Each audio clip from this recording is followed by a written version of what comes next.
Assalamualaikum warahmatullahi wabarakatuh. Masih bersama saya di channel Bonsai Gembong, tentunya di channel Belajar Bonsai Bersama ya. Oke sedulur bonsai, pada kesempatan kali ini saya mau menampilkan hasil daripada saya penanaman bahan bonsai sancang usia 1 bulan. Saya lakukan dongkel dan teknik cara penanaman sudah saya update untuk teman-teman. Nanti teman-teman bisa simak keseluruhannya nanti di bawah deskripsi saya lampirkan linknya. Nah, ada pun beberapa tip ya, kita sebelum melakukan cara penanaman kita antisipasi. Karena apa? Untuk bahan satu ini sancang terbiasa ada ulat pada batang. Tidak usah panjang lebar, kita langsung cek saja hasil dari penanaman 1 bulan yang lalu seperti apa. Ya, ini dia hasil usia tanam 1 bulan bahan bonsai sancang hasil dongkel. Nah, sebelum saya mau review ulang detail kilas balik teknik sebelum penanaman, kita lihat dulu untuk kondisi saat ini. Beberapa mata tunas sudah ada tumbuh pada cabang-cabang. Insya Allah ini 75% berhasil ya. Oke, nah saya akan kilas balik tip penanaman bahan bonsai terutama untuk dongkelan sancang. Biasanya rentan sekali terhadap ulat batangnya. Kalau biasa orang Jawa sebutnya uretnya, ada pada batang utama, biasanya menyerangnya dari pangkal batang bawah. Sebenarnya tip ini bisa juga untuk bahan dongkelan yang lainnya, seperti halnya sisir, serut, intinya pada dongkelan di alam liar. Nah, oke. Langkah awal sebelum kita melakukan penanaman, tentunya kita tetap lakukan penyetelan dengan spasi yang tinggi, karena kita belum tahu ya nanti mata tunas di sebelah mana yang mau tumbuh, kita belum tahu. Nah, juga penyetelan akar di bawah. Nah, setelah kita lakukan penyetelan cabang atas sama bawah, tentunya kita bersihkan, kita sikat yang bersih. Nah, setelah kita sikat bersih, usahakan kalau bisa biar kita maksimal, kita lakukan perendaman di sore hari dengan kita menyesuaikan bak dengan ukuran bahan dongkelan kita. Kita siapkan bak, kita isi air yang penuh, terus kita ambil insektisida Starban ya. Untuk pemakaian Starban sendiri kita pakai tutupnya ya. Tutupnya itu sudah cukup untuk takarannya.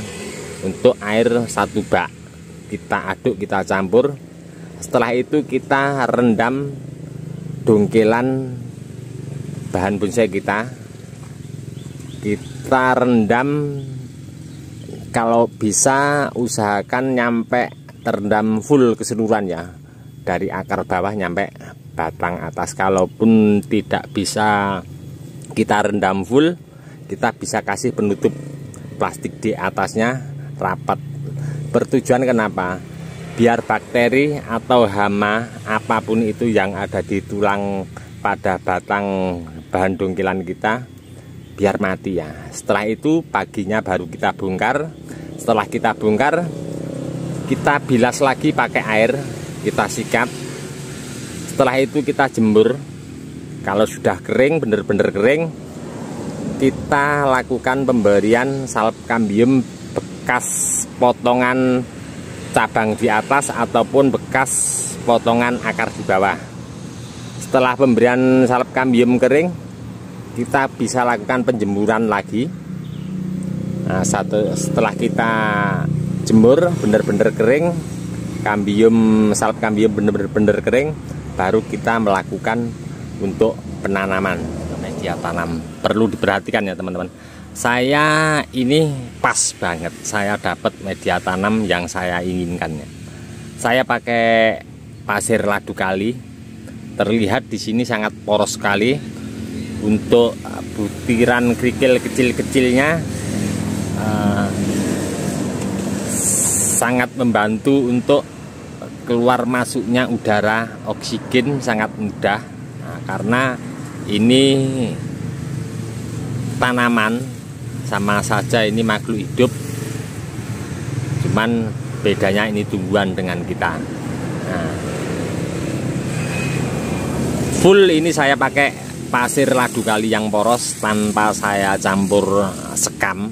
Kenapa? Biasa di video saya sebelumnya terkadang saya pakai sekam, karena saya dapatnya media tanam pasirnya terlalu lembut banget. Jadi kalau terlalu lembut untuk tekstur media tanam pasir ladu kalinya, oksigen keluar masuknya kurang bagus. Itu pertama. Keporosan pas penyiraman, air turunnya sangat lambat. Makanya kalau saya pakai media tanam yang halus, saya campur biasa pakai sekam, biar untuk membantu keporosan atau rongga oksigen keluar masuk dan penyiraman air cepat turun tembus ke bawah. Karena penyiraman air juga sangat rentan sekali terhadap kebusukan pada akar.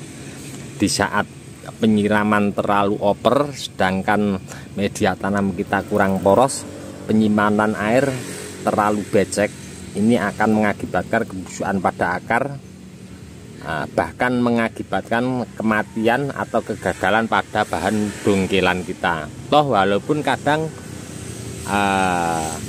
mata tunas sudah tumbuh di atas, seperti ini, terlihat mata tunas sudah tumbuh seperti ini ya. Terkadang gagal layu, mungkin itu karena terlalu becek untuk kondisi air akar di bawah. Nah, ini sangat penting sekali untuk media tanam, kita perlu pahami ya dan pelajari. Kalau media tanam sporos ini kita tidak perlu penyampuran sekam.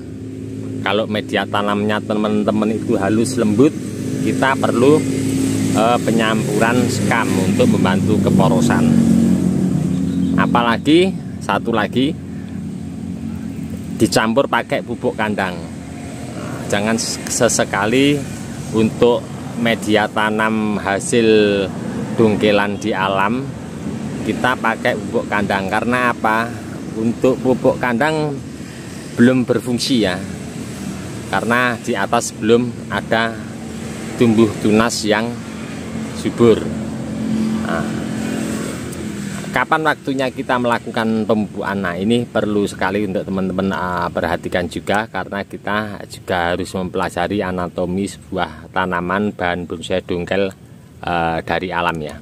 Nah, saya ambilkan satu contoh di sebelah kiri layar kaca teman-teman ya. Nah, kapan waktunya pemupukan? Terlihat di sini ada mata tunas. Nanti seandainya sudah tinggi, biasanya kalau sancang, kalau kondisinya subur, terus pas penyiraman dan media tanamnya dan suhunya, biarpun kadang 40 cm batang pada cabang utama yang tumbuh, biasanya masih berwarna hijaunya muda ya, hijaunya hijau pupus. Nah, jadi kita biarkan dulu. Pas di saat tangkai ini berwarna coklat, terus beberapa daunnya setak, kita siap lakukan pemupukan. Ini untuk saya pribadi, untuk pemupukan pengangkatan awal pertumbuhan bahan bonsai, saya pakai NPK Mutiara. Karena apa? Biar mengejar untuk tingkat kesuburan dan pengangkatan akar cepat tumbuh banyak. Tapi bisa juga teman-teman pakai pupuk yang lain, untuk pupuk kimia yang lain mungkin yang lebih recommended ya. Ataupun teman-teman kalau irit kita bisa pakai pupuk kandang juga bisa, atau pupuk kandang kita rendam di air terus airnya kita buat penyiraman juga bisa. Tapi kalau untuk pribadi saya pakainya yang pupuk kimia. Karena apa? Untuk pengangkatan biar mensuplai pertumbuhannya lebih cepat. Ini sengaja saya tanam di pot semen ya, biar bahan ini bisa tumbuh subur dulu. Mungkin terlepas dari apa yang kita bahas di depan, saya masih menunggu tingkat kesuburannya biar full. Setelah full, beberapa akar tembus dari paling bawah pot, mungkin akan saya lakukan penanaman langsung di ground. Kita bisa konsep ulang untuk akar, kita tata sedemikian rupa, dan seleksi beberapa cabang yang nanti ke depan tidak dipakai dengan saya belajar ke teman-teman yang lebih senior. Oke teman-teman, ini tadi ya sedikit tip trik tahap awal teknik dongkel, cara tanam, media tanam. Sampai saat ini usia 1 bulan, saya sudah update untuk teman-teman. Mudah-mudahan bermanfaat. Kita tetap sama-sama belajar dan berbagi ya.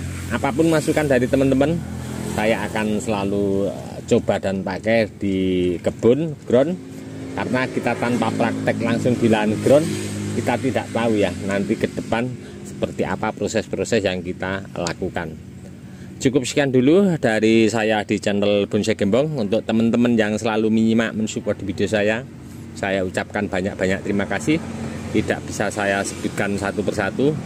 Dan untuk teman-teman yang selalu komen-komen di bawah deskripsi, mungkin tidak bisa saya tanggapi satu persatu juga.